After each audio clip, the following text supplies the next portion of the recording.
I'm going to give you a very simple remedy involving only 1 teaspoon every single day to get rid of your chronic sinus infection. And it can be more of a candida infection or a fungal infection called aspergillus, which is the most common type of fungus that could be growing in the sinuses. So if you have a runny nose or even a loss of smell, which can definitely affect your taste. In fact, 80% of your taste comes from your smell. But the worst thing that people do that aggravates this condition is that they take an antibiotic.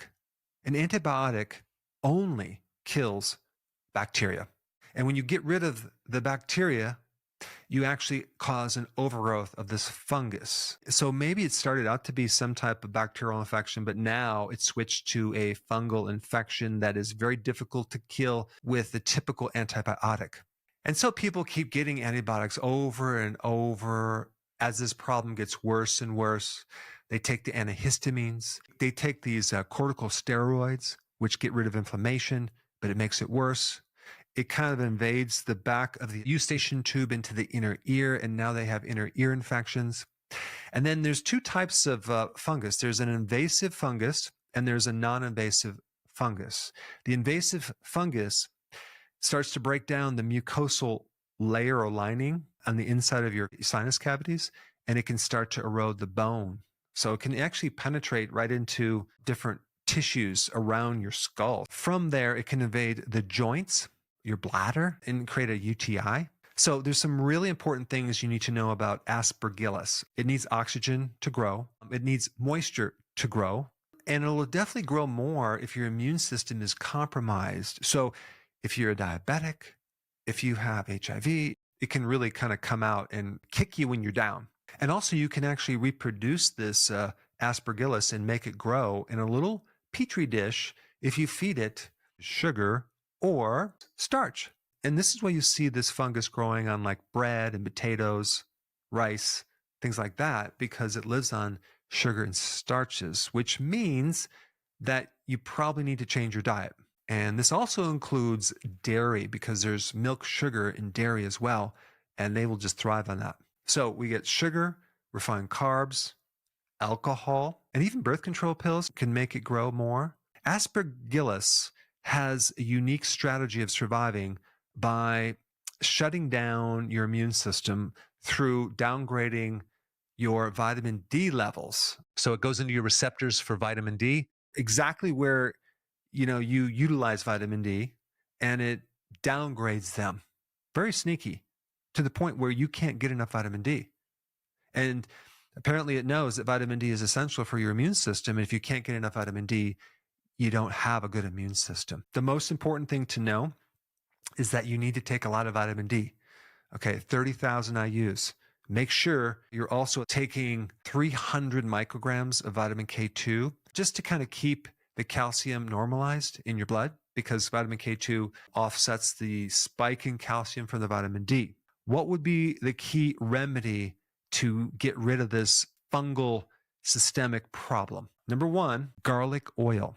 Okay, garlic oil greatly inhibits fungus, yeast, and mold, not to mention bacteria as well. You're just going to take 5 drops of garlic oil in a teaspoon. You want to also get some oregano oil. Okay, that's another powerful antifungal, anti-candida, anti-yeast.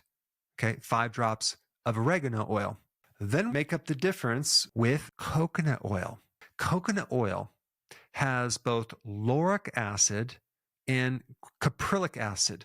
Both of those are antifungal, and they strengthen your immune system. And you're going to do 1 teaspoon of this every single day over a period of about a month, because it's going to slowly get into your body and start to balance out the microorganisms.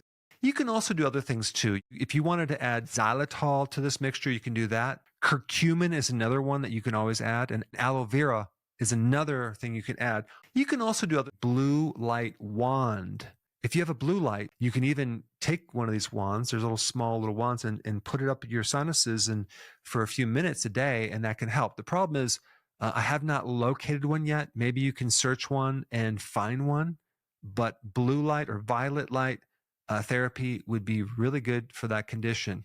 If you had surgery on your sinuses, okay, and there's damage in the mucosal layer, you want to get the red light therapy, sinus therapy.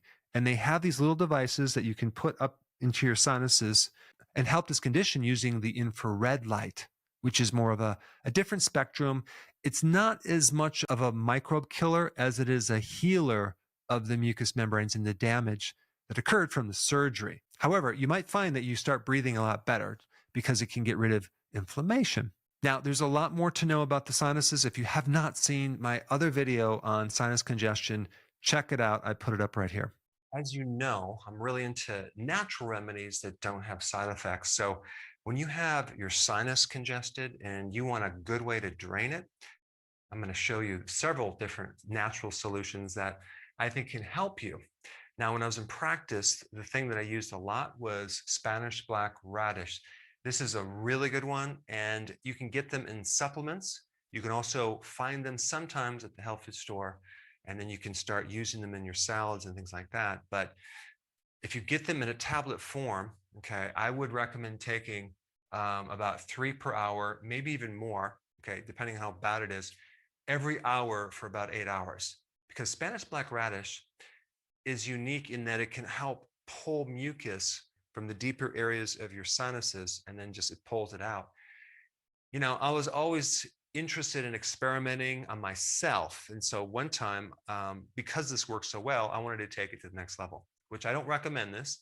I juiced daikon radishes, and it's those white radishes, very spicy.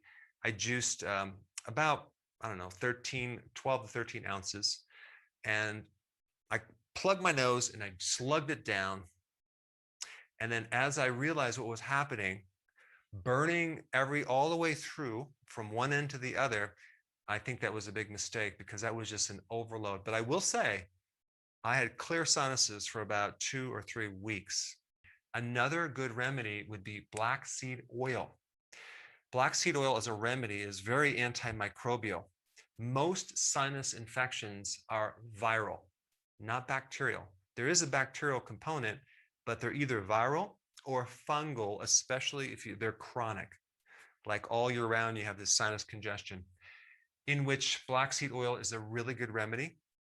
It's not just antibacterial, it's antifungal, as well as antiviral, okay? And you'd want to take this on a regular basis. And so whatever it says as far as the dosage, I would triple it, okay? You get that in your body, and so the microbes just can't keep surviving. So these two remedies handle more on a systemic level, okay? Now, topically, okay? So kimchi is a very unique fermented food that has a lot of benefits for sinus infections, because in most sinus infections, the person is lacking a certain microbe, which happens to be in kimchi. So this is why when someone has a sinus infection and they get an antibiotic and they get no change, or they get a worse situation, it's because they're killing off the friendly bacteria. So we don't just have a pathogen in our sinuses. We have a lot of friendly bacteria that you have to sometimes put back in and not neglect, because that's what's protecting us. You may have an overgrowth of yeast or fungus because you don't have enough of the good guys.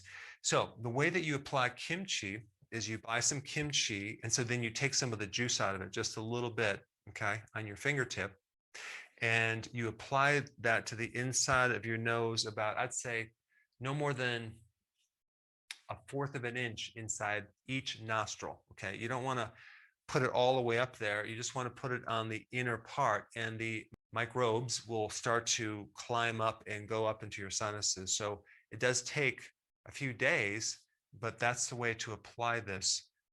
It's a really good remedy for sinus. Some people can buy it in a powder and they apply it, or some people buy it as supplements. But if you buy a really good quality kimchi and you can use that, keep it in the fridge.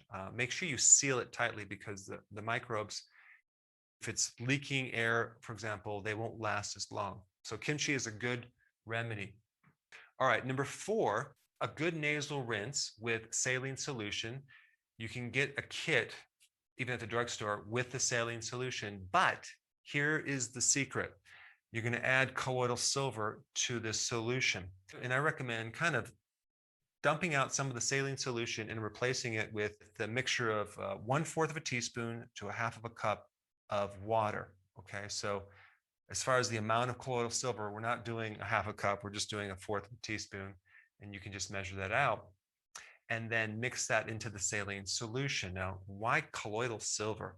Colloidal silver is hands down one of the best antiviral, antifungal remedies that I know of. It's great for ear problems, which can then clear out a blocked eustachian tube. It's great for so many things, especially for kids, but it's really good for sinus problems. And then if you also add, the kimchi with that, because this kills microbes. It's not going to kill the good guys though. So that's cool. So this nasal rinse, make sure it's at room temperature. Make sure it's not too hot or too cold. You want to tilt your head down and to the side like this. So you're going to be spraying it to one nostril. It's going to drain out the lower nostril. And then if you don't have your head down far enough, it could come out your throat.